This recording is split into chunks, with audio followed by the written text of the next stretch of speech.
안녕하세요. 부동산 책 읽어주는 브리니입니다. 오늘은 서울 자가의 대기업 다니는 김 부장 이야기 3편 송과장편 두 번째 시간입니다. 103쪽부터 읽도록 하겠습니다. 삶의 가치는 동등하지만 질은 다르다.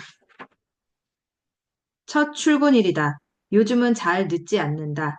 정신없이 안절부절 못하지도 않는다. 정신과 약을 열심히 먹은 덕이다. 처음에는 하루 빼먹으면 증상이 나타나고는 했다. 이제는 하루 정도 먹지 않아도 괜찮다. 그래도 매일매일 챙겨 먹으려고 노력한다. 지하철역으로 간다. 사람들이 많다. 지하철에서 뭐 하지? 1시간은 걸릴 텐데. 가방에 있는 볼펜과 수첩을 꺼내 처음 출근하는 감정을 써본다. 회사에 도착해서 오리엔테이션을 한다. 혼자다. 동기고 뭐고 없다. 바쁘게 움직이는 사람들, 외국어를 유창하게 하는 사람들, 그냥 외국인들도 있다. 저들이 말 걸면 안 되는데. 돌아다니면서 인사하고 안내를 받다 보니 하루가 금방 간다. 재즈바에 출근할 시간이 멀지 않았다. 칼퇴근을 하고 바로 가야 제때 도착할 것 같다. 다행히 상사가 6시가 되자마자 퇴근하라고 한다. 나는 가방을 챙겨 나온다. 아, 그런데 퇴근하라고 한다고 해서 가는 게 맞는 걸까? 찍히는 거 아니야? 상사들이 퇴근하기 전까지 퇴근하지 말라고 들었는데.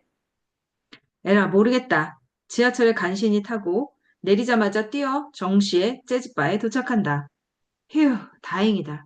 나중에 회식이나 야근이라도 생기면 어쩌지?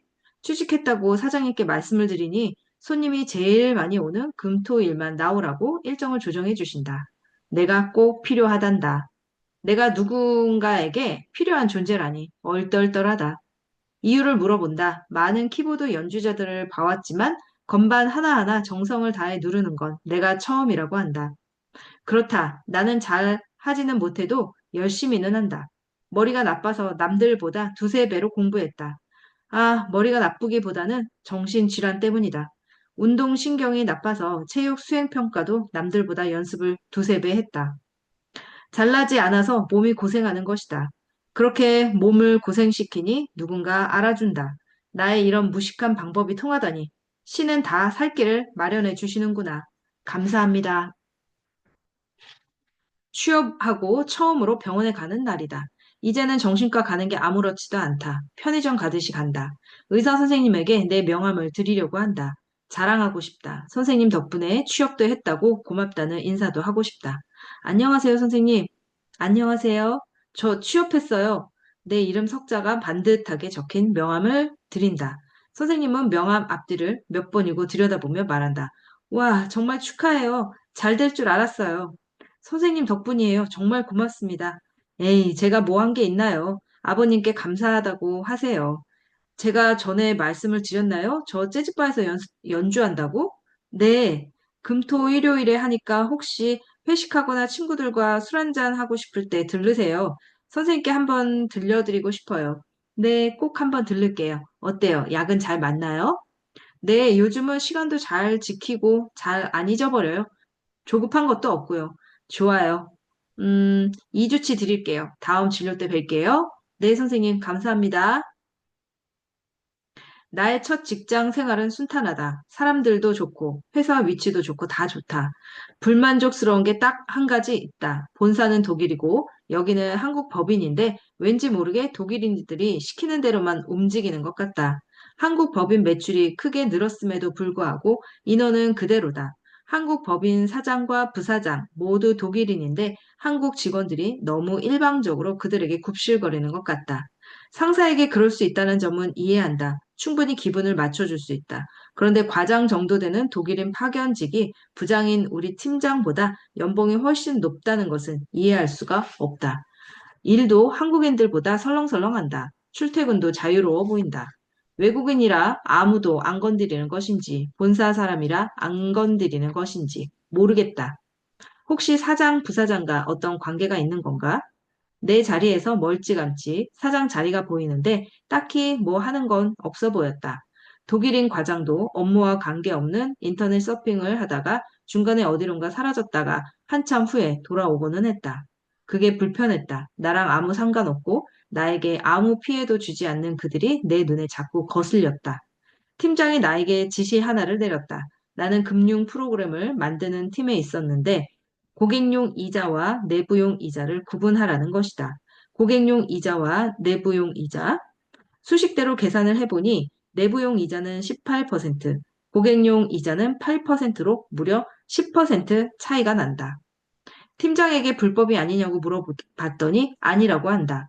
수식에 따른 결과 수치이므로 법적으로 문제될 것이 없다고 한다. 회계법인과 법무법인의 검토까지 마쳤다고 한다. 실제 이자는 18%인데 고객에게 8%로 숫자 장난을 하다니 이해할 수 없었다. 그토록 원했던 취업인데 벌써 이런 생각을 하다니 그냥 자본주의일 뿐이야. 그냥 회사의 일일 뿐이야. 무슨 생각을 그리 많이 해? 신입사원이. 그냥 다녀야지. 겨우 취직했는데. 배부른 소리 하고 자빠졌네. 쓸데없는 생각하지 마. 나는 고개를 절레절레 흔든다. 점심을 먹고 혼자서 도심 속 거리를 걷는다. 좀 걸어야 소화가 된다. 내 꿈이 뭐였더라? 아, 보상받는 것. 보상받으려면 뭘 해야 하지? 땅을 사야지. 아끼고 아껴서 돈 모으고 무슨 땅 살지 알아봐야지. 그러려면 공부부터 해야겠구나. 아끼고 공부하는 것. 이 두 가지가 내가 할 일이구나. 의사 선생님이 말씀하시기를 ADHD, 정신질환을 가진 사람들은 뭐 하나에 꽂히면 잘한다고 했다. 그렇다면 나도 잘할 수 있겠지. 공부를 하려면 어떻게 해야 하지? 서점을 가야겠지. 퇴근하고 바로 서점으로 들어선다.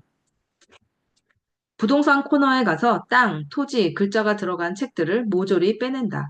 겉표지 예쁜 것만 추려보니 8권 정도다. 대충 계산해보니 10만 원이 넘는다. 비싼데 아끼기로 했는데 엄마가 책값은 아끼지 말라고 했는데 중고책을 알아볼까? 노트에 책 제목과 저자를 적는다. 다음 날 퇴근해서 중고 서점으로 간다. 8권 중에 5권이 있다. 가격도 3분의 1 가격이다. 이 정도면 성공이다. 5권을 다 산다. 벌써 부자가 된 느낌이다. 내가 책을 사는 날이 올 줄이야. 교과서 아니면 평생 책을 안 볼 줄 알았는데. 집에 가서 스탠드를 켜고 제일 얇은 책부터 펼쳐본다. 첫 페이지를 읽는다. 예전 같았으면 첫 문장 읽고 딴 생각을 했을 텐데 요즘에는 글을 쭉 읽을 수 있다. 어려운 용어들이 있다. 모르는 용어는 책상 위에 굴러다니던 포스트잇에 정리해서 벽에 붙인다. 오, 좀 있어 보이는데? 책 내용이 재미있다. 10쪽, 20쪽이 넘어간다. 예전 같았으면 핸드폰 보고 주방을 들락날락하고 텔레비전에서 뭐 하나 봤을 텐데 지금의 나는 다른 모습이다. 대견하다. 돈을 모으려면 어떻게 해야 할까? 첫째, 소득의 극대화. 둘째, 소비의 최소화. 셋째, 소득의 극대화와 소비의 최소화를 합한 것. 지금 나에겐 직장에서 일을 해서 대가로 받는 월급뿐이다. 그 외에 돈 버는 방법은 아직 모른다. 따라서 현재 내가 할 수 있는 최선은 소비의 최소화다. 이제 돈 아끼는 방법을 모색해 본다. 점심값으로 최소 6천 원은 쓰게 되는데 3천 원으로 해결할 수 있는 방법이 없을까? 근처 김밥 천국에 간다. 분명히 얼마 전만 해도 기본 김밥이 1,500원이었는데 2,000원으로 올랐다. 배를 채우기에는 2,000원짜리 한 줄로는 턱없이 부족하다. 두 줄을 먹으면 4,000원이다. 회사 근처에 한솥 도시락이 있는지 검색해 본다. 다행히 있다. 또 어디서 줄일 수 있지? 교통비를 아끼려면 자전거를 타고 다녀야 하나? 지하철로 1시간인데 자전거로는 서너 시간은 걸리겠지. 그건 무리다. 다른 방법은 없을까? 오, 새벽에 일찍 타면 몇백 원 할인? 다음 날부터 새벽에 일찍 나가서 지하철을 탄다. 진짜 몇백 원 할인이 된다. 아침마다 파리바게트에 들러 빵 하나씩 사들고 출근하던 루틴도 패스한다. 이제는 굶기로 한다. 점심시간이다. 팀장한테 오늘부터 혼자 먹겠다고 말한다. 외국계라 그런지 다들 각자 알아서 먹는 분위기다. 한솥 도시락 매장으로 간다. 치킨 마요 3,000원, 참치 마요 3,000원. 오늘은 치킨 마요를 먹자. 생각보다 양이 적다. 이걸 먹고 나면 오후 3시쯤 배가 고플 것 같다. 내일은 주문할 때 밥을 좀 많이 달라고 해야겠다. 진짜 3시가 되니 배가 고프다. 정수기로 가서 종이컵에 차가운 물 반, 뜨거운 물 반을 섞는다. 연달아 3컵을 마신다. 든든하다. 그런 생활을 몇 개월간 지속했다. 마요 덮밥은 이제 맛으로 먹기보다는 배고파 죽지 않기 위해 먹는다. 재즈바의 알바 시급도 다른 알바보다 괜찮은 편이고 회사 월급도 나쁘지 않았다. 책 5권은 2번씩 반복해서 읽어 내려갔다. 책을 읽으니 왠지 인생의 방향을 잡을 수 있을 것 같은 느낌이 들기 시작했다. 한국 법인 사장이 다시 독일로 가는 날이다. 아침부터 분주하다. 팀장이 팀원들을 모아놓고 말한다. 오늘 사장님 출국하시는 날입니다. 전부 공항에 가서 플래카드 들고 사진 찍을 거예요. 10시쯤 출발합시다. 우리 팀에 차 가지고 온 사람 있나요? 나는 버스 타고 갈 테니까 공항에는 각자 알아서들 가세요. 여기서 인사하면 되지 무슨 공항까지 가서 인사를 해? 공항 가는 버스비가 무려 1만 원이 넘는데? 10시가 되자 직원들 수십 명이 우르르 버스에 오른다. 공항에 도착하니 비서가 어느 위치에 어떻게 줄을 서라고 일일이 정해준다. 그리고 큰 하드보드지를 나눠준다. 하드보드지에는 알파벳이 하나씩 쓰여 있다. 옆에 사람들이 무슨 알파벳을 들었나 쭉 보니 독일어다. 무슨 뜻인지 모르겠지만 느낌상 회사를 이끌어줘서 고맙습니다. 승진을 축하합니다. 이런 뜻일 것 같다. 비서는 대포 같은 카메라를 들고 우리 앞에 선다. 웃으라고 한다. 독일로 돌아갈 사장은 가운데 맨 앞에 앉아 있고 한국인들은 들러리를 서고 있다. 저 독일인의 눈에 우리 한국인들이 어떻게 보일까? 인간으로서 동료로서 부하 직원으로서 약간의 정은 있었을까? 모든 직원이 사진을 찍고 난 후에 독일인들끼리 따로 모여 사진을 찍는다고 한다. 한국인들은 사진에 나오지 않게 옆으로 빠진다. 사진을 다 찍고 나자 비서는 탑승 수속 게이트 앞에 일렬로 서라고 한다. 독일인 사장은 한 손에는 여권과 티켓을, 한 손에는 서류 가방을 들고 들어간다. 우리는 그가 눈에 보이지 않을 때까지 박수를 친다. 독일 사장의 환송 행사를 계기로 회사의 정이 살짝 떨어졌다. 회사에서는 내부용 이자와 고객용 이자를 철저히 구분하고 나는 그 이자를 계산하고 공지하는 업무를 계속한다.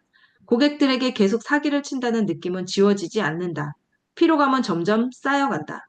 그렇게 6개월쯤 지났을까? 오늘 점심도 한 솥에서 마요 덮밥을 시킨다. 하루는 치킨 마요, 또 하루는 참치 마요. 물린다. 하지만 아침을 굶기 때문에 배가 고파서 막상 먹으면 또 들어간다.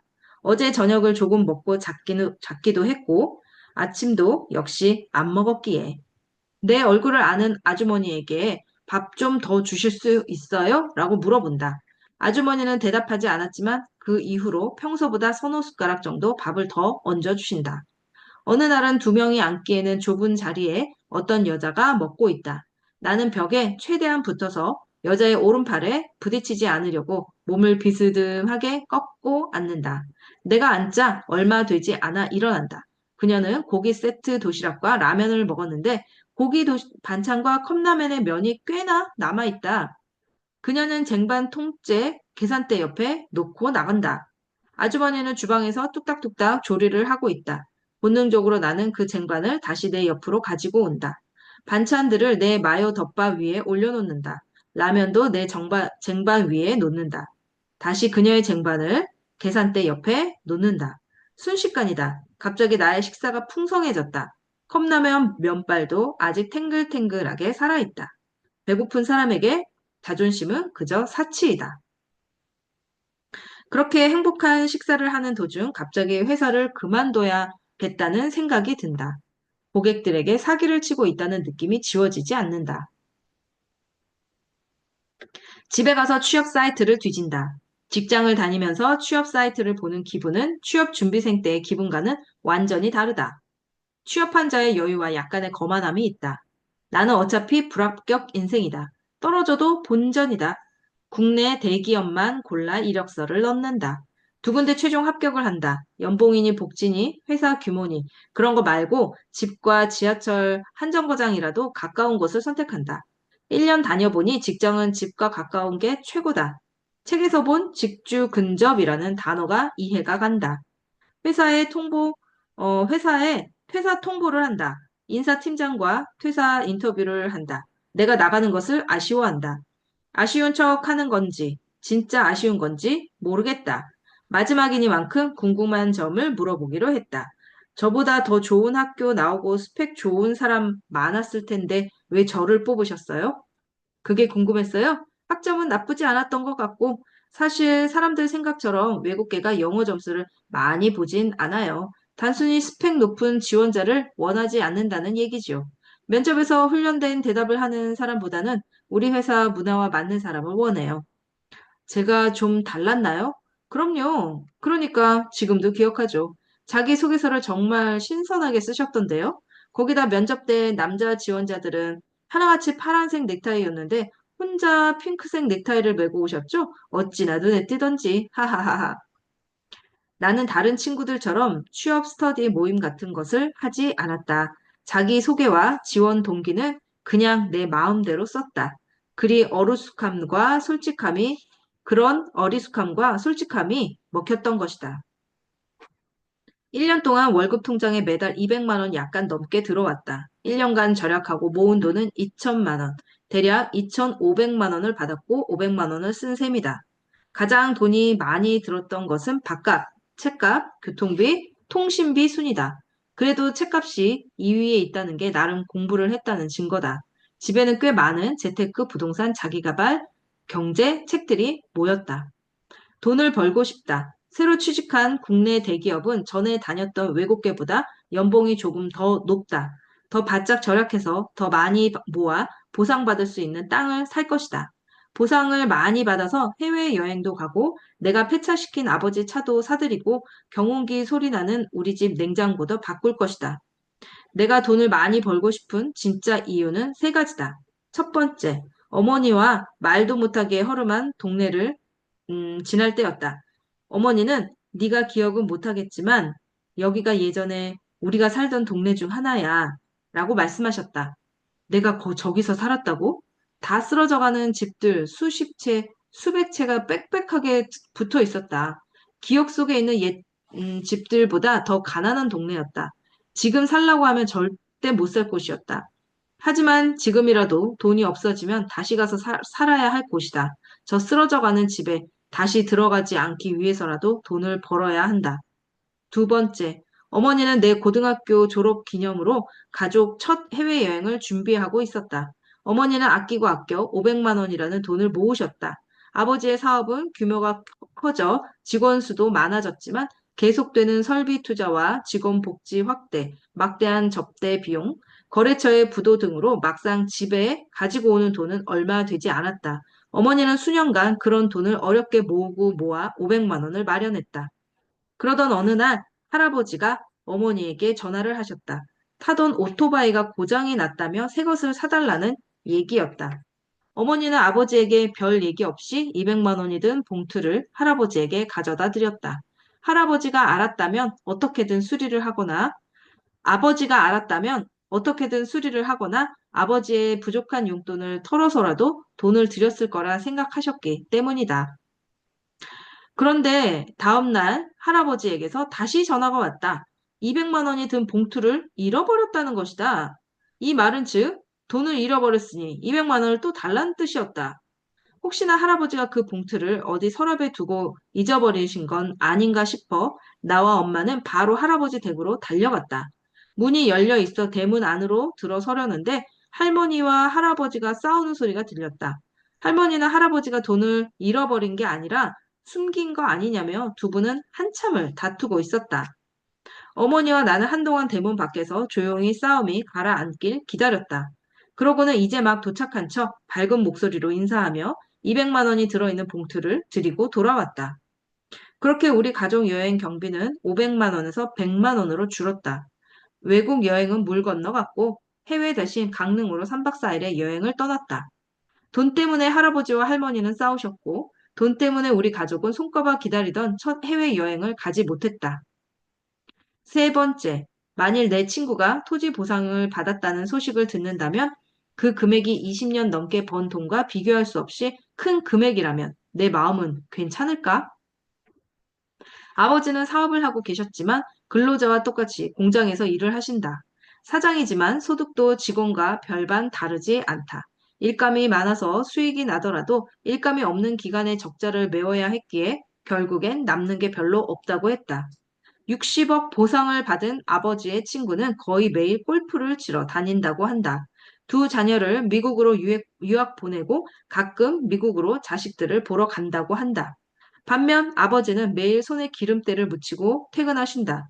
공장 점퍼는 먼지와 기름으로 뒤덮여 웬만한 세탁 세제로는 잘 빨리지도 않는다. 아버지 친구의 차 트렁크에는 골프채와 쇼핑백이 있다. 아버지의 차 트렁크에는 제품 샘플과 공구, 헬멧, 작업화들이 있고 바닥 매트에는 모래와 흙들이 묻어 있다. 두 분의 삶 자체는 동등한 가치를 갖지만 삶의 질은 다르다.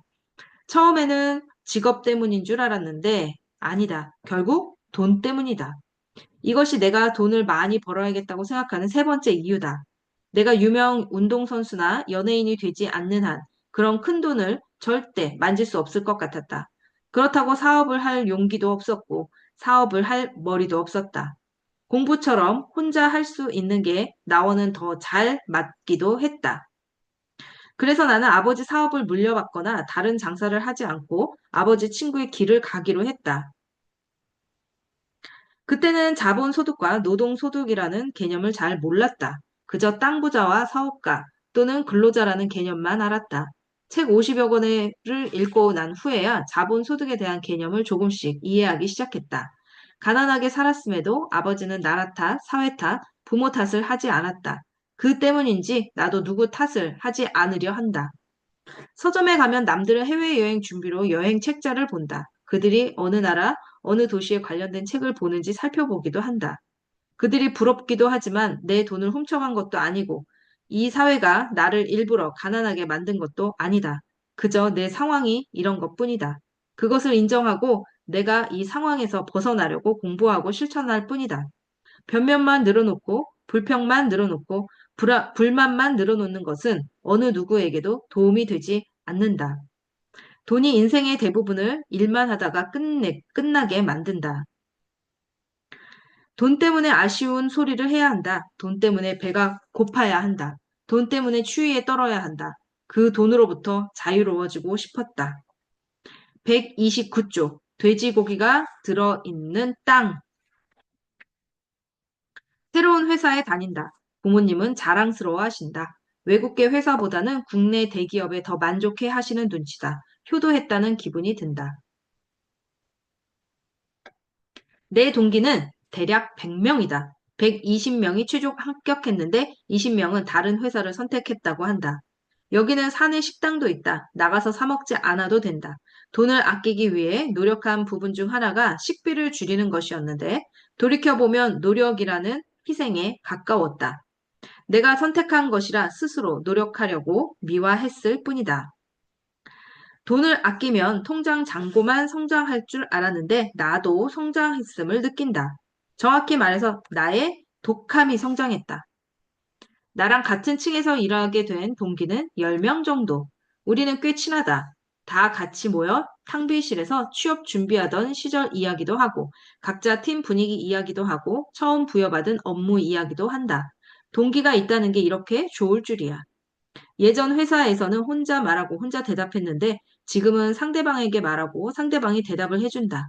다양한 의견들이 있기에 나의 좁디 좁은 사고를 넓혀준다. 좋다. 이직하기를 잘했다. 누구는 예전에 다니던 외국계 회사가 더 좋은데 왜 이직했냐고 하지만 나는 이 회사가 더 좋다. 아버지와 어머니께 명함을 10장씩 드린다. 뿌듯한 미소를 지으시며 나를 대견하다는 듯 바라보신다. 명함 한 장을 식탁 유리 아래에 끼워 두신다. 아버지 지갑에도 하나 끼워 두신다. 어머니 화장대 거울 아래에도 하나 끼워 두신다. 병원에 가는 날이다. 1년 넘게 매주 가다 보니 선생님과도 꽤 친해진 것 같다. 의사 선생님에게도 새로 취업한 회사의 명함을 드린다. 여기 아는 회사라며 축하한다고 말씀하신다. 자기 후배가 재즈를 좋아한다며 조만간 재즈바에 한번 가겠다고 한다. 말만이라도 고맙다. 몇 개월이 지났다. 동기들끼리는 더 돈독해졌다. 나만 빼고 동기들끼리는 회사 업무가 끝나고 술도 마시고 주말에 만나서 놀러 가기도 한다. 나는 술 마시는데 돈을 쓸 금전적 여유가 없다. 주말에 놀러 갈 금전적, 시간적 여유가 없다. 동기들이 처음 몇 번은 같이 가자고 물어봐 주었다. 지금은 물어보지 않는다. 공통 관심사가 줄어든다. 외톨이가 된 느낌이지만 어쩔 수 없다. 나는 혼자 지내는 것에 익숙하다. 오늘은 동기들이 주말에 1박 2일로 계곡에 놀러 가자고 해서 잠깐 고민을 하지만 그럴 수 없다. 내가 몇 군데 찾아놓은 땅을 보러 가야 한다. 토요일 아침부터 오후까지는 땅을 보러 다니고 저녁부터는 재즈바에 간다. 재즈바에서 새벽까지 일하고 집에서 기절하듯이 잠들지만 아침 7시에 일어나 책을 펴고 공부를 한다. 지금의 나에게 업무 시간은 종잣돈을 모으기 위한 시간이고 여가 시간은 종잣돈을 불리기 위한 시간이다. 월요일부터 금요일까지 출퇴근 시간, 점심시간, 퇴근 후 집에서는 항상 책만 읽는다. 회사 책상에도 책들이 제법 쌓여 있다. 누가 보면 책 보러 회사 다니는 줄 알겠다. 다른 사람들 책상에는 리더십, 조직생활, 엑셀 강좌 같은 책이 있다. 내 책상에는 부동산, 토지, 부자, 돈, 성공과 관련한 책이 있다. 책 제목이 안 보이도록 책 등을 뒤쪽으로 돌려놓는다. 주변 사람들은 나에게 위로인지 동정인지를 하기 시작한다. 왜 그렇게 힘들게 사냐고. 그렇게 살아서 뭐 하냐고. 처음에는 나를 배려하는 것인 줄 알았다. 알고 보니 질투와 불안함이었다. 다 함께 월급쟁이로 쭉 살아야 하는데 내가 자기들보다 성공하고 돈 많이 벌면 어떡하냐는 그런 주변의 시샘은 더 열심히 하라는 응원이다. 그들의 질투 섞인 눈빛들이 나에게 더 힘을 준다. 내가 아무리 정신질환자여도 자기들이 뭔데 나의 가능성을 짓밟으려나 하는 건지. 지금의 나는 대서양 한가운데에 던져진 꽃게보다 못한 꽃게랑이지만 언젠가 한 마리의 돌고래가 되어 마음껏 바다를 횡단하겠다고 다짐한다. 주말마다 본격적으로 땅을 보러 다닌다. 힘들지만 꼭 필요한 일이다. 아파트, 상가, 토지, 전문가들이 공통적으로 하는 말이 있다. 현장에 답이 있다. 현장을 가지 않으면 답을 찾기 어렵다는 뜻이다. 내가 순간 이동을 할 수 있는 것도 아니고 축지법을 쓸 수 있는 것도 아니라서 현실적으로 갈 수 있는 거리로 제한한다. 그리고 여기에 내 상황에 맞는 원칙을 하나 더 추가한다. 대중교통을 적절히 이용해서 갈 수 있는 곳. 지금 살고 있는 경기도, 경기도 안에 있는 서울, 이 두 곳이 나의 타깃이다. 서울의 토지 시세를 검색한다. 터무니없다. 너무 비싸다. 남은 땅도 별로 없다. 서울에 인접하여 경기에 있는 경기도 또한 너무 비싸다. 나의 자금으로 가능한 곳은 경기도 외곽이다. 서울을 타깃에서 뺀다. 경기도 외곽만 선택하고 집중적으로 본다. 경기도 내에서 개발이 아직 덜 되었지만 가능성이 있는 지역을 추려본다. 그 중에서도 시세가 가장 낮은 쪽에 속하는 개발되지 않은 토지 위주로 본다. 네이버와 다음 지도를 번갈아가며 위성 지도를 확인한다. 위성 지도로만 봐도 경기도의 미개발지가 얼마 남지 않았다. 신도시 건설 계획이 잡혀 있거나 그렇지 않은 곳은 개발 제한 구역, 즉 그린벨트로 묶여 있다. 책에서 얻은 지식과 상상력을 동원하여 골라놓은 현장을 간다. 막상 가니 바람에 산들거리는 벼만 보인다. 아니면 비료 냄새와 진흙 바닥뿐이다. 손에 들린 등기부 등본과 토지 대장, 저 앞에 휑하게 보이는 땅. 현장에 답이 있다고 하는데 주관적인지 객관적인지조차 모르겠다. 근처에 집이나 비닐하우스조차 없는 곳을 바라보며 앞으로 걷는다. 돌부리에 걸려 발을 헛디딘다. 민첩한 순발력인지 운동신경인지 철퍼덩 넘어지지는 않고 손으로 땅을 겨우 짚는다.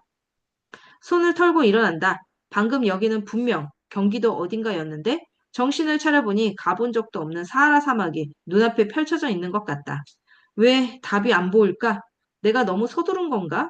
수학 문제조차도 풀려면 이렇게도 접근해보고 저렇게도 접근해봐야 하는데 너무 한 번에 답을 찾으려고 한 걸까?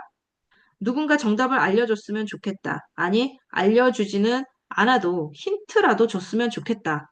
마라톤에 관한 이론을 빠삭하게 외웠지만 그동안 습득한 이론 따위는 적용할 새도 없이 몇백 미터 뛰다가 금세 지쳐버리는 마라톤 초보자 같다. 방구석에서 이론으로 공부하는 것과 실전에서의 임장에는 엄청난 차이가 있다.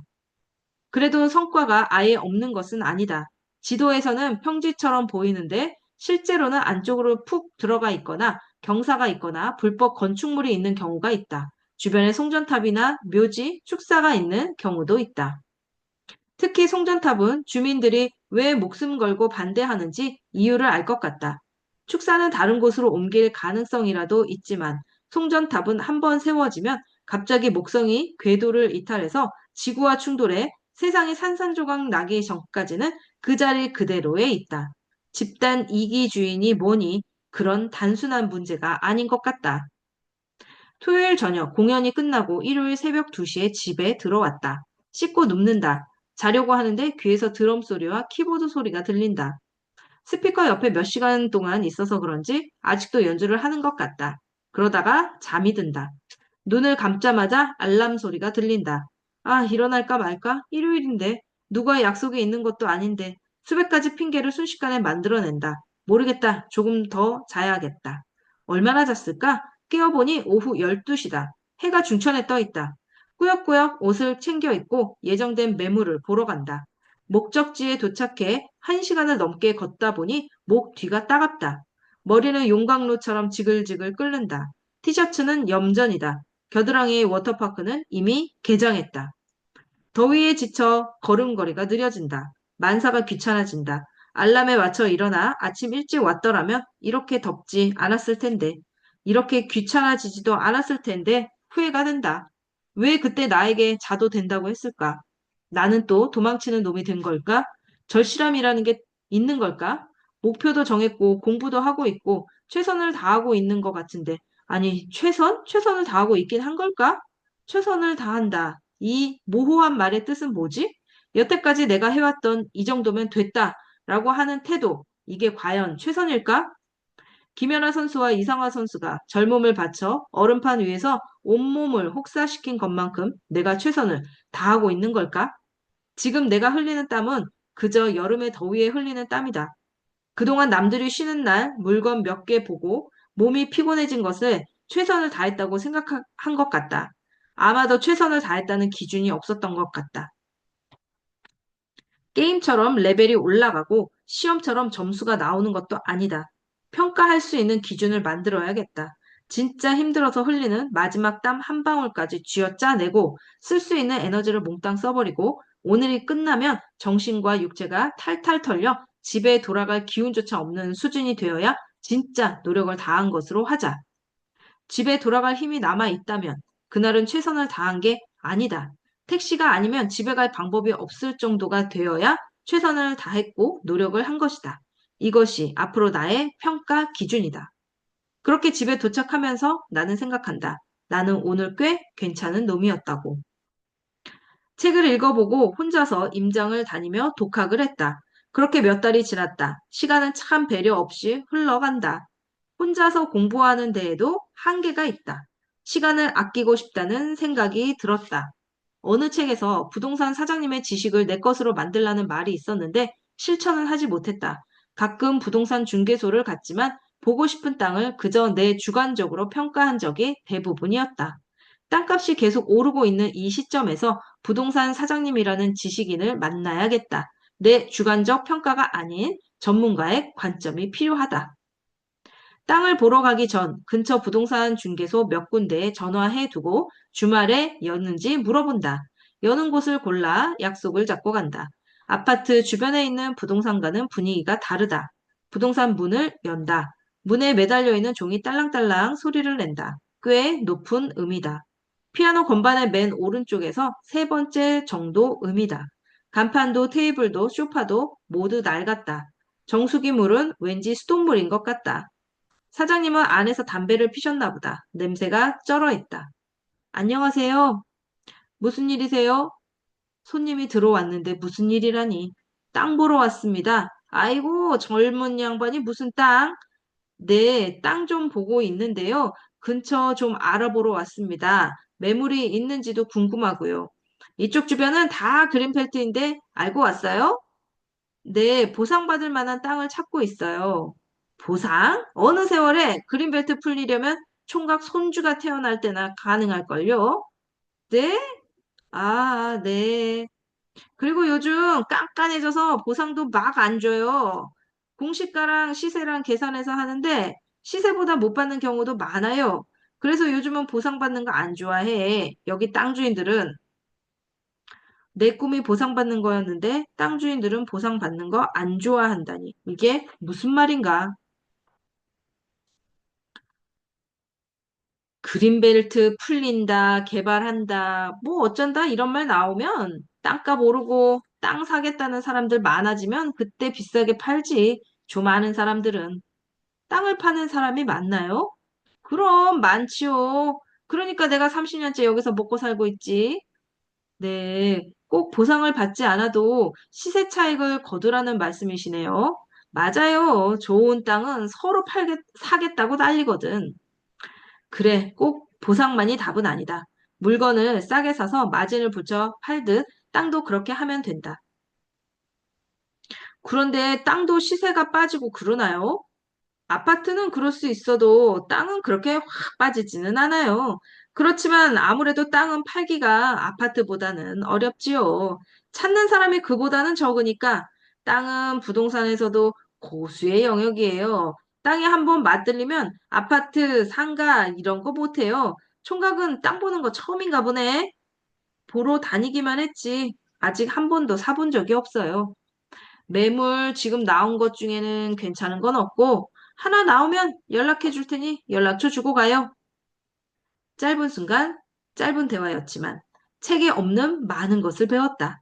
부동산 바로 앞에는 벤츠 S클래스가 세워져 있다. 주변에 아무것도 없는 이 휑한 곳에 고급차라니, 저 사장님 차가 틀림없다. 저렇게 한가해 보이지만 겉모습으로 평가하면 안 된다. 나는 알고 있다. 부동산 사장님들은 연락처만 남기고 가면 절대 연락을 안 준다는 것을. 다른 부동산에도 들어가 본다. 처음에 만났던 사장님과는 다르다.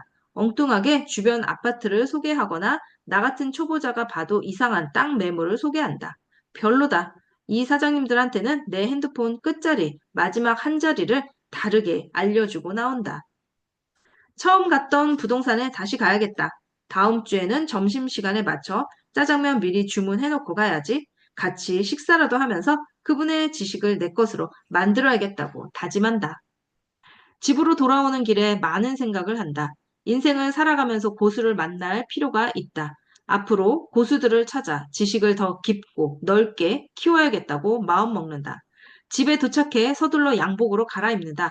재즈바에 온 손님들, 내 음악을 듣는 관객들에 대한 최소한의 예의는 이 양복에서 시작한다. 피아노 연습량이 줄긴 했지만 새로운 곡을 받을 때는 완벽히 소화할 수 있도록 연습을 한다. 머리 나쁘고 센스 없는 내가 잘하는 것은 노력뿐이다. 남들만큼 하려면 두세 배는 더 노력해야 한다. 우리 밴드는 내가 처음 시작한 멤버 그대로다. 다들 각자 직업이 있고 이 일을 즐긴다. 이제 합이 잘 맞아서 진짜 밴드 같은 느낌이 난다. 두 번째 연주가 끝나고 잠깐 숨을 고른다. 손님이 얼마나 왔나 둘러본다. 익숙한 얼굴이 있다. 아, 의사 선생님이 오셨다. 일행도 있다. 그때 재즈 좋아한다는 후배라는 사람인가? 선생님과 눈이 마주쳤다. 선생님이 손을 흔든다. 나는 웃으며 고개를 끄덕인다. 그런데 옆에 빛이 나는 분은 대체 누구신지 선생님은 잘 안 보이고 그 옆에 있는 후배만 보인다. 느낌이 온다. 어둡고 멀지 않지만 저 사람만 환하게 보인다. 세 번째, 네 번째 곡이 끝나고 쉬는 시간이다. 나는 다른 손님들 눈에 띄지 않게 조용히 의사 선생님과 그녀가 있는 곳으로 간다. 선생님, 와주셔서 감사합니다. 공연 너무 좋았어요. 잘 들었어요. 아, 감사합니다. 여기 제 후배예요. 인사해요. 가까이서 보니 그녀의 똘망한 눈망울에 빨려 들어갈 것만 같다. 나를 빤히 쳐다보더니 어, 쳐다보는데 심장이 터질 것 같다. 화장기 없는 얼굴, 수줍은 듯한 미소, 동그랗고 맑은 입술. 안녕하세요. 연주 너무 좋아요. 자주 올게요. 선생님이 말씀하신다. 이 친구는 지금 레지던트 하고 있어요. 저랑 같은 정신과예요. 아, 오빠네. 29인가요? 네, 올해 29입니다. 오빠 동생 해요. 이러면서 친구 사귀는 거지. 의사랑 나랑 오빠 동생 하라고? 내가? 저렇게 고공비행하는 사람이랑 나처럼 저공비행하는 놈이랑 나와는 다른 상공에 있는 사람이다. 저 후배라는 사람이 비웃을 것만 같다. 한 차례 공연을 더 보고는 다음 쉬는 시간에 선생님과 그녀는 나에게 인사를 하고 돌아갔다. 그날 밤 피곤해서 쓰러져 자야 하는데 그녀의 표정과 눈빛이 내 눈 바로 앞에서 왔다 갔다 한다. 내가 지금 누구를 좋아할 땐가? 얼굴만 보고 사랑에 빠지는 그런 가벼운 놈인가? 사람 성품도 모르고 좋아하는 그런 놈인가? 그런데 그녀는 다른 사람과는 다르다. 그저 스쳐 지나가는 그런 느낌이 아니다. 그래, 어차피 연락처도 모르고 나랑 사귈 가능성은 전혀 없는데 깊이 생각하지 말자. 누군가로 인해 이렇게 설렘을 느끼다니. 부동산 공부와 회사 업무로 빡빡한 일상 속에 활력이 생긴다. 일주일이 지나고 지난주에 갔던 부동산 중개소에 다시 간다. 짜장면을 대접할까 했는데 그건 좀 오바인 것 같아서 빵과 음료수를 사서 간다. 오늘도 부동산 앞에는 세차한 지 한참은 되어 보이는 벤츠 X클래스가 서 있다. 사장님은 슬리퍼 차림에 후줄근한 셔츠를 입고 텔레비전을 보고 있다. 셔츠 단추 3개 중에 가운데 것 하나만 채워져 있다. 맨 아래 것도 아닌 중간 단추만 채워져 있는 이유가 궁금하다. 안녕하세요. 지난주에 왔던 총각이네? 두 번째 보는 건데 말을 바로 놓으신다. 네, 기억하시네요. 그럼 여기는 총각처럼 젊은 사람들 거의 안 와. 당연히 기억하지. 일주일밖에 안 됐는데. 뭐 때문에 왔어? 좋은 땅 하나 꼭 사고 싶습니다. 하하하하. 밥 먹었나? 아니요. 사장님이랑 빵 같이 먹으려고요. 나 빵 안 먹어. 소화 안 돼서. 밥 먹으려던 참인데 같이 시켜서 먹자고. 테이블에 있는 명함을 흘낏 보니 박씨다. 박 사장님은 김치찌개 2인분을 시킨다. 테이블 위에 어제 날짜의 신문을 펼친다. 밥이 도착하고 두 사람은 먹기 시작한다. 박 사장님이 말씀하신다. 땅은 어려워. 네, 내가 이 집 김치찌개를 왜 좋아하는 줄 알아? 왜요? 언뜻 보기에는 다 같은 김치찌개 같잖아. 그런데 여기는 달라. 박 사장님이 숟가락을 깊이 집어넣더니 무언가를 푹 떠서 든다. 자, 봐, 돼지고기. 여기는 돼지고기가 밑에 잔뜩 깔려 있어. 김치만 끓인 김치찌개와 돼지고기를 넣고 끓인 김치찌개는 맛이 완전 다르지. 먹어봐. 나는 숟가락으로 국물을 살짝 떠서 먹는다. 와, 이 국물. 진짜 깊은 맛이 난다. 숟가락으로 찌개 바닥을 헤집어 본다. 이 두툼한 고기. 여기는 국물 반, 고기 반이다. 이번에는 김치와 돼지고기, 밥을 한 번에 먹는다. 세 가지 맛의 삼위일체가 무엇인지 보여준다. 맛에 빈틈이 없다. 박 사장님이 만족스러운 표정으로 묻는다. 어때? 맛있지? 네, 엄청 맛있어요. 땅도 언뜻 보기에는 다 똑같아 보여. 저기 있는 논들 좀 봐. 전부 똑같이 생겼어. 다 논이고 밭이야. 네, 그러네요. 생긴 건 같아도 가치는 다 달라. 총각이 이 동네를 개발하는 정치인이나 공무원이라고 생각했을 때 어떤 위치의 땅을 개발할지는 이 돼지고기에 달렸어. 네? 개발 압력, 개발 가능성, 눈에 보이지 않는 그것이 바로 성패를 좌우하는 돼지고기야. 이 돼지고기가 들어있는 땅인지 없는 땅인지 분별해내는 안목이 중요해. 돼지고기가 들어있는 땅? 순간 너무 놀라 씹어야 한다는 것조차 잊어버렸다. 아, 그런 안목을 어떻게 기르죠? 그건 과거의 자료들에 답이 있어. 어디가 어떻게 개발이 되었는지, 어떤 토지들이 개발이 되고 거래가 많았는지, 나란히 있는 땅이라도 왜 가격이 2배 이상 차이가 나는지 조사해보면 답이 나와. 어떻게 조사를 하나요? 그런 자료들은 어디에서 찾고 어떻게 조사하면 되는 건가요? 서점에 있는 부동산 책에는 없지. 그런 자료들이 책에 있겠어? 있으면 다 부자 되게? 그런 보물 같은 자료들은 일일이 발로 뛰면서 찾아봐야지. 오늘도 나는 박 사장님께 책 50권에 맞먹는 지식을 배운다. 총각, 지난주에 오고 다시는 안 올 줄 알았는데 찾아왔네. 하하하. 진짜 좋은 땅 나오면 내가 사지. 왜 남한테 주나? 안 그래? 그런데 이제 나는 땅 욕심도 없고 젊은 친구 도와준다고 생각하고 괜찮은 매물 나오면 알려줄게. 네, 박 사장님 또 올게요. 밥 잘 먹었습니다. 좋은 말씀 감사합니다. 사장님에게 인사를 한다. 인사를 하려고 고개를 숙이는데 사장님 셔츠에 단추들이 눈에 들어온다. 맨 아래 실밥이 거의 다 풀려 단추 하나가 위태롭게 달랑달랑 매달려 있다. 중간 단추만 채운 이유를 알겠다. 부동산을 나오면서 박 사장님 차를 다시 본다. 일반 도로를 다니면 저렇게 더러워질 리가 없는데 왜 저런 고급 세단에 흙탕물 튄 자국이 많은 걸까? 집으로 가는데 머리와 가슴과 배를 가득 채운 듯해 기분이 날아갈 것만 같다. 오늘 저녁 재즈 연주도 잘 될 것 같다. 그 뒤로 다른 지역의 부동산도 간다. 부동산은 나의 놀이터이자 나의 배움터이다. 놀면서 배운다. 배우면서 논다. 박 사장님의 조언대로 국토부, 시청, 구청, 주민센터 등등 해당 동네 관련 자료를 싹 다 모아 출력한다. 대백과사전이다. 하나하나 놓치지 않고 읽어본다. 10년 전 진행하려 했던 사업이 이제야 시작하는 것들이 수두룩하다. 아예 취소된 것은 더 많다. 읽어도 읽어도 끝이 보이지 않는다. 수능 공부는 그렇게 하기 싫었는데 이건 재미있다. 나무를 베는데 1시간이 주어진다면 도끼를 가는데 45분을 쓸 것이다. 링컨 대통령의 말이 떠오른다. 내 옆에 수백이 쌓인 자료들이 나의 도끼를 갈아줄 것이다. 157페이지 나의 여신님. 출근길에 책을 읽다가 눈이 피로해진다. 눈을 감고 고개를 뒤로 젖힌다. 머리가 몽롱하다. 피곤해서 그런 것도 있지만 책을 읽다 보니 전에 읽었던 내용들과 지금 읽는 내용들이 뒤죽박죽 섞인다. 책을 읽고 사람을 만나고 온갖 자료들을 찾아보면서 무언가 배워가고 있는 것 같기는 하지만 눈에 보이는 성과가 없다. 결과물이 없다. 지금 내가 하고 있는 게 맞는지 모르겠다. 고1 때 무슨 과목을 하고 고2 때는 무슨 과목을 하고 수능을 보고 점수에 따라 진학을 하는 그런 정해진 코스가 없다. 부동산을 하는 게 맞는지부터 혼란스럽다. 친구들은 만나기만 하면 주식 이야기를 하는데 나만 뒤처지는 것은 아닌가? 내가 가는 길이 맞는 길인지 의구심이 든다. 내가 하는 것들이 맞는 것들인지 의문점이 생긴다. 의구심과 의문점이 생긴다는 것은 아마도 확신이 부족해서 그런 것 같다. 냇물이 강물을 거쳐 바다로 가듯이 돈의 방향, 즉 부의 흐름이 어디로 가는지가 궁금해진다. 천천히 생각해 본다. 나 말고 대부분의 사람들에게 돈이 생긴다면 무엇을 할까? 내릴 역이다. 내려서 출구 쪽 계단으로 가는데 1,000원짜리 하나가 떨어져 있다.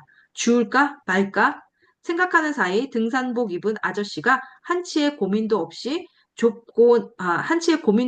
줍고 나서 계단을 2칸씩 올라간다.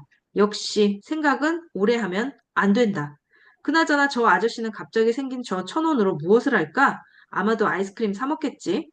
만약에 10,000원을 주었다면 아마도 밥을 사 먹겠지. 10만 원이 갑자기 생긴다면 무얼 할까? 아마도 옷을 사거나 고기를 사 먹겠지. 100만 원이 갑자기 생긴다면 무얼 할까? 여행을 가거나 핸드폰이나 가전제품을 바꾸겠지. 1,000만 원이 갑자기 생긴다면 무얼 할까? 아마도 차를 바꿀 고민을 하겠지? 억 단위 돈이 갑자기 생긴다면 무얼 할까? 아마도 더 좋은 집으로 이사할 고민을 하겠지? 결국 집인가? 이런저런 생각을 하며 지하철역을 빠져나와 회사 건물로 들어선다. 자리에 앉아 주말에 임장 갈 곳의 날씨를 검색하는데 연예인 누가 빌딩 시세 차익으로 수십억을 벌었다는 기사가 눈에 들어온다. 기사를 클릭해서 읽는다. 그 연예인 외에도 다른 연예인과 운동선수들이 건물에 투자해서 큰돈을 벌었다는 얘기가 보인다. 나의 선택에 대해 확신이 선다. 수입이 많은 일부 연예인들과 운동선수들은 현역 때 번 돈으로 건물을 산다. 결국 부의 흐름의 끝은 건물이다. 건물도 부동산이다. 그렇다. 전부는 아니지만 돈은 결국 부동산으로 흘러들어간다. 나의 최종 목적지와 같은 곳이다. 생각해보니 주식으로 돈을 번 사람도 그 돈으로 집을 산다고 한다. 좋은 집에 산다는 것은 인간의 당연한 욕망이다. 사람이 사는데 필요한 3가지, 의식주, 원하는 옷을 입고, 원하는 음식을 먹고, 원하는 집에 사는 것. 셋 중에 하나만 고르라면 사람들은 집을 고를 것이다. 내가 선택한 부동산이라는 아이템이 틀리지는 않은 것 같다. 조금이나마 안심이 된다. 주말이다. 나는 다시 박 사장님을 만나러 간다. 빵을 안 좋아하신다고 해서 떡을 사간다. 떡집에 가니 종류가 많다. 떡집 사장님에게 소화가 잘 되는 떡으로 골라달라고 해서 몇 종류를 포장한다. 맛있어 보이는 알록달록 예쁜 것들로 고른다. 뇌물이 아니라 진심이 담긴 선물이다. 박 사장님 부동산에 도착한다. 지난주보다 더 더러워진 고급 세단이 문 앞에 서 있다. 안녕하세요, 사장님. 뭐야, 또 왔어? 지난번에 김치찌개 잘 얻어먹었는데 떡이라도 드리려고요. 뭐 이런 걸 사와? 안 사와도 돼. 점심 먹었어? 이거 떡 같이 먹으면 점심으로 무슨 떡이야? 이거 집에 가서 마누라랑 먹을게. 고마워. 피자나 시켜 먹자. 네? 피자요? 전에 빵은 소화가 안 된다고 하시더니. 피자는 피자지, 빵은 빵이고. 아, 네. 피자 좋아하지 않았는데 우리 손주들이 하도 피자를 찾아서 같이 먹다 보니까 맛있어지더라고. 박 사장님은 냉장고에 덕지덕지 붙은 음식점 스티커를 보며 물어보신다. 무슨 피자 먹을래? 나는 콤비네이션 제일 맛있더라고. 다 들어있어. 네, 저도 좋아요. 박 사장님이 전화를 건다. 여기 부동산인데요. 콤비네이션 피자 대짜로 한 개, 제일 큰 거, 내가 매일 먹는 거, 콜란 필요 없어요. 20분 후 피자가 도착한다. 피자가 담겨있는 납작하고 넓은 박스를 탁자 위에 놓는다. 따뜻하다. 피자의 열기가 느껴지는 이 따스함이 좋다. 박 사장님이 냉장고에서 물을 꺼내는 동안 나는 박스를 연다. 사장님 말씀대로 콤비네이션이라는 이름답게 온갖 재료들이 다 들어가 있다. 박 사장님이 말씀하신다. 나는 피자만 보면 평생 이 일만 해서 그런지 그런 생각밖에 안 나. 무슨 생각이요? 피자를 자를 때 어떻게 자르지? 동그란 칼 같은 걸로 세로로 한번 긋고 가로로 한번 긋고 다음에 사이사이 한 번씩 긋는 거 아닌가요? 맞아. 그래서 총 한 번, 두 번, 세 번, 네 번 긋지? 네. 그 피자 칼이 어디는 네 번 지나가고 어디는 한 번만 지나가잖아.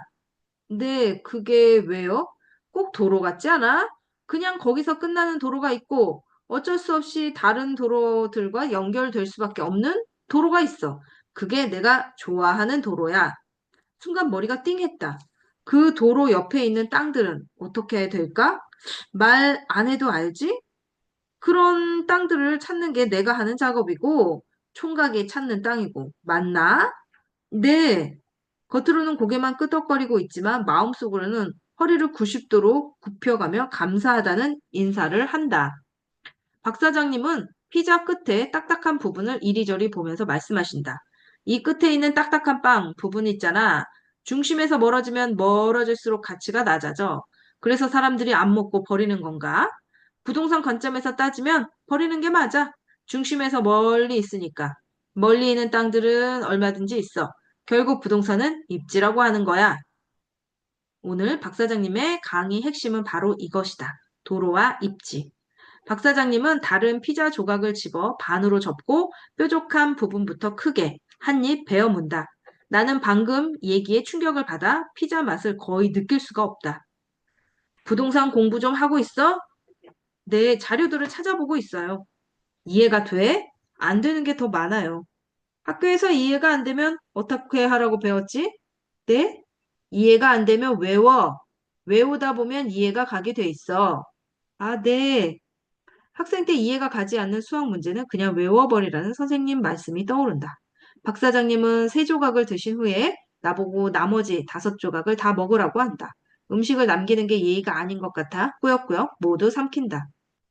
박 사장님은 먼저 일어나서 입에 이쑤시개를 물고는 사무실 문 앞으로 밖을 바라본다. 앞에서 밖을 바라본다. 나는 피자 박스를 꽉꽉 접어 작게 만들고 쓰레기통 안에 집어넣는다. 접힌 박스가 슬금슬금 펴지면서 쓰레기통을 꽉 채운다. 박 사장님 옆으로 간다. 더러운 박 사장님의 차가 눈에 들어온다. 사장님, 근데 세차는 안 하세요? 어제 했어, 주유소에서. 네? 그런데 이렇게 지저분해요? 아침에 누가 물건 좀 봐달라고 해서 갔다 왔지. 보이는 게 다가 아니다. 나보다 일찍 일어나는 사람은 많고, 나보다 많이 돌아다니는 사람도 많고, 나보다 열심히 사는 사람도 많다. 많이 먹고 많이 배웠다. 내 뱃속도, 내 머릿속도 콤비네이션이다. 이런 고수에게도 어려운 것이 있을까? 다 아는 것 같아 보이는데. 사장님은 이 일 하시면서 어려운 점 없으세요? 처음에 할 때는 다 어려웠지 뭐. 그거는 배우면 되는 거였고. 가끔씩 진짜 어려운 것들이 있어. 어떤 거요? 송전탑 있는 땅 매매하는 뭐 그런 문제요? 아니. 박 사장님은 한숨을 푹 내쉰다. 저기 보여? 검은 비닐하우스? 네. 저기 한번 가보자. 박 사장님은 내가 가져온 떡을 챙긴다. 차키도 챙긴다. 내 차로 가자. 타. 사장님의 벤츠 S클래스를 탄다. 처음 타본다. 세단의 끝판왕. 나도 언젠가는 이런 차를 타고야. 타긴 뭘 타. 초심을 잃지 말자. 차는 절대 자산이 아니라는 것을 잊지 말자. 그래도 좋긴 하다. 나를 감싸주는 포근한 시트. 요트를 연상시키는 럭셔리한 인테리어. 양탄자 위를 미끄러지는 듯한 부드러운 승차감. 박 사장님이 말씀하신다. 차 좋지? 네, 너무 좋아요. 친구들이 죽기 전에 한번 꼭 타보라고 해서 샀는데, 아유, 왜요? 장고장이라도 있어요? 보험료 1년에 300만 원, 기름값 한 달에 30만 원 포함해서 대충 한 달에 고정비 60만 원이라고 하자. 그리고 감가상각 1년에 1,000만 원, 어림잡아서 한 달에 들어가는 비용이 160만 원이야. 그렇게 보면 내가 이 자리에 앉으려고 한 달에 160만 원씩 월세 내고 있는 거야.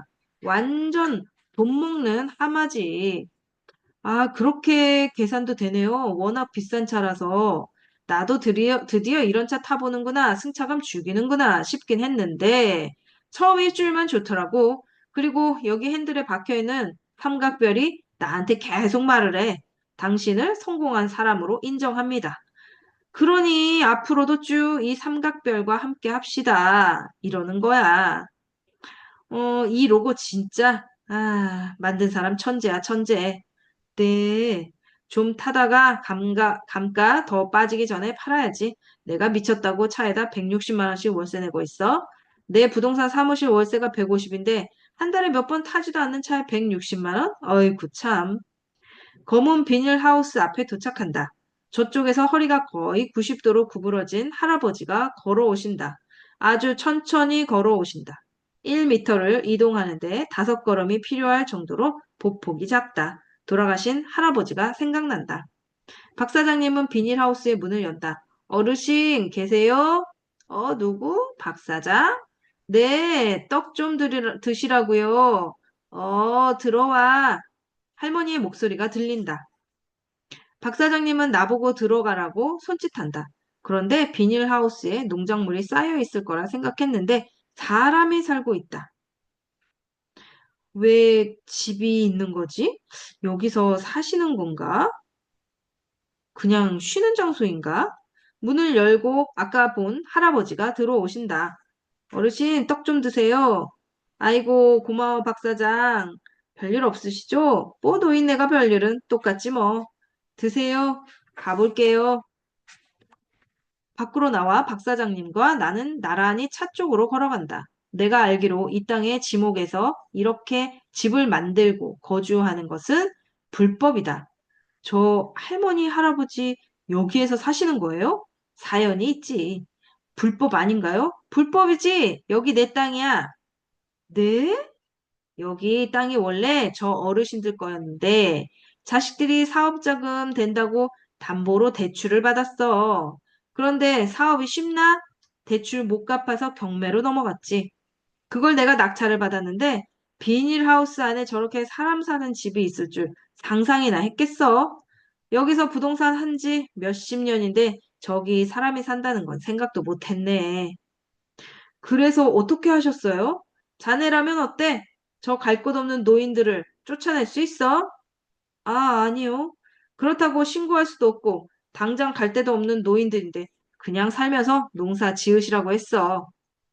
저분들 비닐하우스 안에 사시는 거 지자체에서는 아나요? 아마 알걸. 그냥 모르는 척 하는 거야. 법적으로는 불법인데 어떻게 사람이 또 그래? 젊은 사람들도 아니고 제대로 걷지도 못하는 노인네들한테 어떻게 나가라고 하겠어? 이런 게 어려워. 불법인 건 누구나 다 알아. 그런데 어떻게 할 수가 없어. 이렇게 정답이 책에 나와 있지 않는 것들. 결국 사람 문제가 제일 어려운 거지. 네. 자네도 회사 다니잖아. 뭐가 제일 어려워? 사람이지? 네, 맞아요. 부동산도 결국 사람끼리 거래하고 물건에 다 사연이 있고 뭐 그래. 사람이 제일 중요하지, 사람이. 차에서 내린다. 매달 160만 원씩 받아먹는 차를 다시 한번 본다. 더 더러워져 있다. 사장님 차가 더러운 이유가 있다. 남들이 다 부러워하는 이 차를 사장님은 돈 먹는 하마라고 생각하고 계신다. 오랫동안 몸에 밴 절제력, 절약 습관, 그리고 남들과 다른 사고방식. 이 사람은 진짜 고수다. 사장님 같은 통찰력은 어떻게 키우나요? 하하하, 내가 무슨 통찰력이 있다고 그러나? 그냥 경험이 쌓이다 보니까 자네보다 조금 더 아는 것뿐이지. 나도 처음에는 아주 얄팍했는데 그 얄팍한 것들이 층층이 쌓이니까 두툼해진 것뿐이야. 이건 학벌이나 IQ나 배경 같은 것과는 다른 차원의 문제야. 내가 왜 일을 하는지, 진짜 목표가 무엇인지, 왜 그런 목표를 정했는지, 혹시 목표가 잘못되진 않았는지 계속 알아가는 과정이 필요하지. 결국 파고들다 보면 두 가지 질문으로 귀결되더라고. 나는 누구인가? 나는 어떤 인생을 살 것인가? 자네는 이런 생각 해봤나?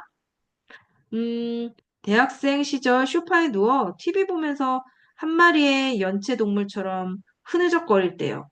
달팽이도 나보다는 많이 움직이겠구나 하는 생각을 했어요. 그런데 시간이 지날수록 점점 더 움직이지도 않는 미역 줄기처럼 되어 있더라고요. 하하하, 자네 말 참 재미있게 하는구먼. 내 친구들은 항상 그런 얘기를 해. 시간 참 빨리 지나왔다. 인생 덧없다. 뭐, 이제까지 뭐하고 살았나? 이런 말들. 그런데 난 그렇게 생각 안 해. 왜냐면 열심히 살아왔고, 많은 걸 배워왔고, 좋은 일도 많았고, 물론 힘든 적도 많았지만, 결국 과정 중 하나일 뿐이야. 그런 세월들이 나를 일깨워줬거든. 인생을 아무리, 인생을 마무리할 때쯤에 내 인생은 왜 이렇게 아무 의미가 없었나 하고 생각하면 얼마나 끔찍하겠어. 나는 다행히 지금까지는 그렇진 않아. 네. 자네 하루 일과를 인생의 축소판이라고 생각해 본 적 있나? 하루 일과요? 그래, 이를테면 이런 거야. 우리가 아침에 일어나면 정신이 희미하지. 그건 유학이야. 정신을 차리고 출근해서 일을 시작하는 시간은 청소년기인 거고, 점심을 먹는 시간, 이때는 뭔가 스스로 선택할 수 있고, 돈을 벌어 즐길 수 있는 20대 후반에서 30대 중반이지. 점심을 먹고 나면 졸음이 오지 않나? 꾸벅꾸벅 졸면서 여긴 어디인가? 나는 누구인가?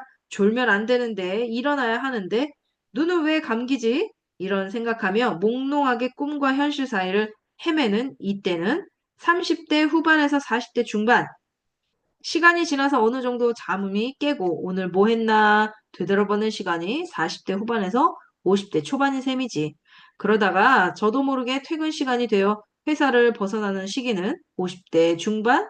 퇴근하고 집에 갔는데 딱히 뭘 해야 할지는 모르겠고 반겨주는 것은 강아지뿐이고 손잡아주는 것은 리모컨 뿐인 시간은 60대인 거야. 우와, 딱인데요?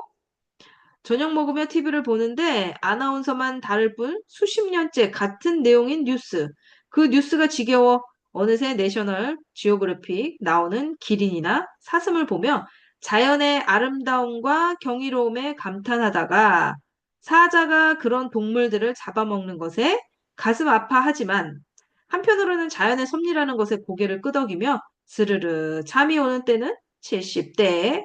지금 자면 새벽 2시에 깰 것 같아 강아지 목줄 걸고 동네 산책 나가서 이제야 퇴근하는 젊은 사람들을 보고 나도 한때는 저랬지. 나는 그동안 뭐 하고 살았나? 이런 고민을 40대부터 했는데 하고 한탄하는 때가 80대. 이런 게 바로 평범한 사람들의 일생 아니겠냐? 자, 잠시만요. 종이에 좀 적을게요. 아니, 이런 걸 적어? 살다 보면 저절로 알게 돼. 자네가 내 얘기를 너무 잘 들어줘서 내가 오늘 주책 맞은 소리를 좀 한 거야. 나는 이제 가봐야겠어. 자네는 어쩔 텐가? 오늘 어디 가나? 아, 저는 물건 몇 개 더 보고 가려고요. 그래, 오늘 즐거웠어. 조심해서 보고 가. 오늘도 박 사장님에게 너무 많은 것을 배우고 돌아가는 것 같아 가슴이 벅차오른다. 박 사장님에게 인사를 하고 미리 약속해 놓은 매물을 보러 간다. 시세보다 많이 저렴한 매물이다. 여기서 5km 정도 떨어져 있다. 다행히 거기까지 가는 버스가 있다. 버스를 타면 편하게 간다. 한여름에 폭염 아래 땀을 흘리지 않고 갈 수 있다. 그런데 왠지 버스를 타고 가기가 찜찜하다. 여기까지 왔는데 또 버스를 타고 가는 것이 아깝다. 버스를 타더라도 창밖을 유심히 보긴 하겠지만 그러다 중요한 단서를 놓칠 것만 같다. 그냥 걷기로 한다. 체감온도 40도에 육박하는 한여름에 구름 한 점 없고 그늘 하나 없는 길을 걷는다. 덥다. 다리도 아프다. 그런데 마음은 편하다. 마음이 편해서 그런지 아프던 다리가 어느새 아프지 않게 느껴진다. 1시간쯤 걸었을까? 보려고 했던 매물 근처에 거의 다 와가는데 나지막한 나무와 풀들 사이로 깃발들이 보인다. 노란색 삼각형 깃발이다. 노란색 삼각형 깃발은 토지 보상이 제대로 진행되지 않고 있다는 뜻이다. 뭔가 있는 것 같다. 노란색 깃발은 내가 보려고 한 매물 바로 직전까지 쭉 이어져 있다. 찾아보니 혐오 시설이 들어오는 모양이다. 마을 주민들은 반대하고 있는 상황이고 주변의 토지 지주들은 땅값이 떨어질 것을 우려해 빨리 처분하는 중이었다. 풀들이 높이 자라 깃발이 제대로 보이지 않았기 때문에 만일 버스를 타고 왔다면 깃발을 보지 못했을 수 있다. 역시 걷기를 잘했다. 다음 물건을 보러 간다. 역시나 5km 정도 떨어져 있다. 목적지까지 가는 버스가 있었다면 아마도 탔을지도 모른다. 다행히 버스가 없어 고민 없이 걸어간다. 편의점이나 슈퍼마켓 하나가 없다. 군대 시절 행군할 때가 생각난다. 중학생 때 오래 달리기를 하던 때가 생각난다. 초등학생 때 동전을 주우려고 운동장을 몇 바퀴씩 돌던 생각도 난다. 몸이 힘들면 생각이 없어질 줄 알았는데 몸이 힘들면 생각이 더 많아진다. 목적지에 도착한다. 아니나 다를까 바로 옆에 축사가 있다. 축사가 있는 곳은 기피 대상이다. 다시 돌아가려고 하는데 소 울음소리가 들린다.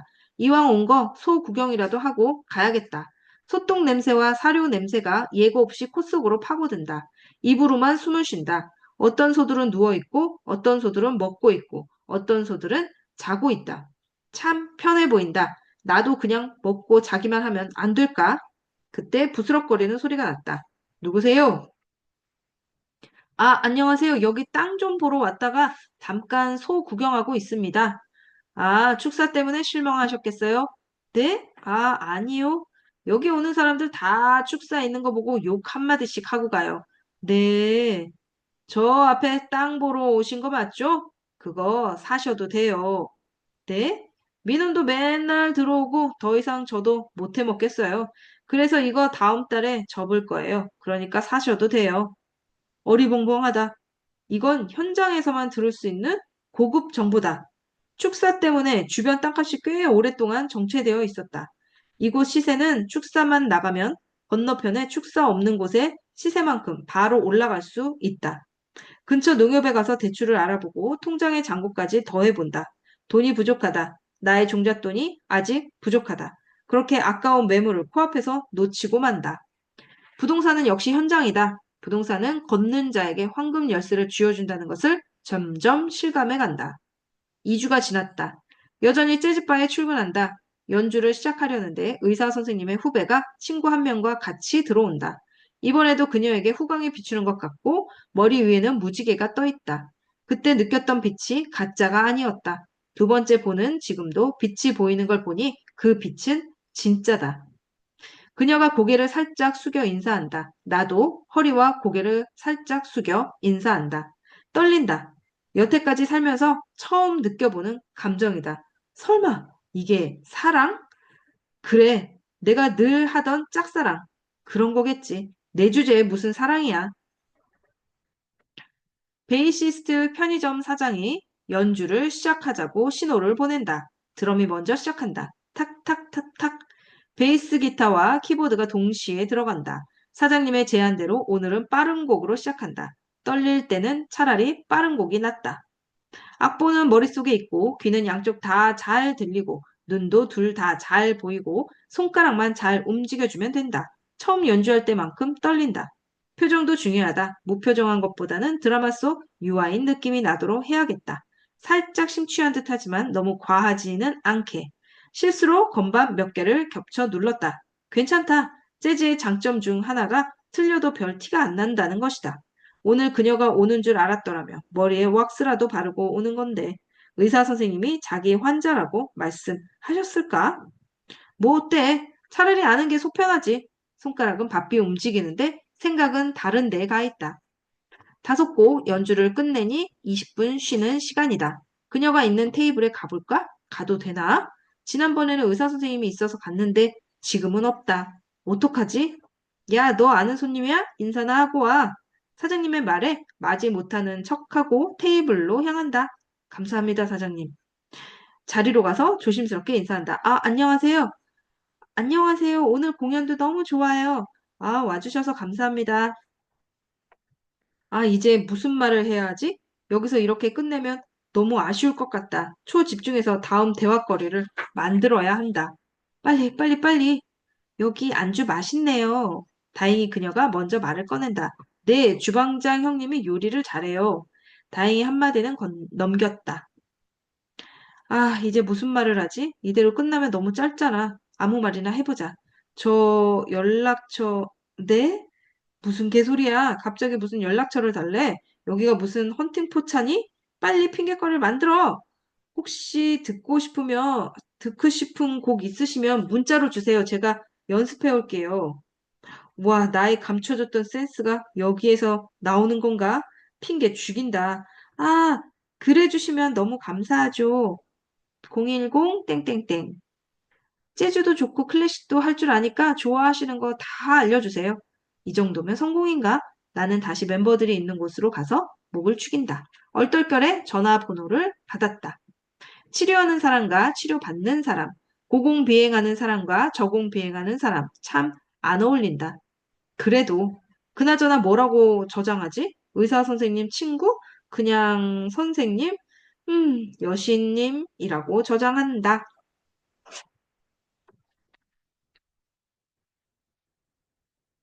오늘은 여기까지 읽도록 하겠습니다. 185쪽까지 읽었습니다. 오늘도 들어주셔서 감사합니다. 부동산 책 읽어주는 브린이었습니다. 내일 또 만나요.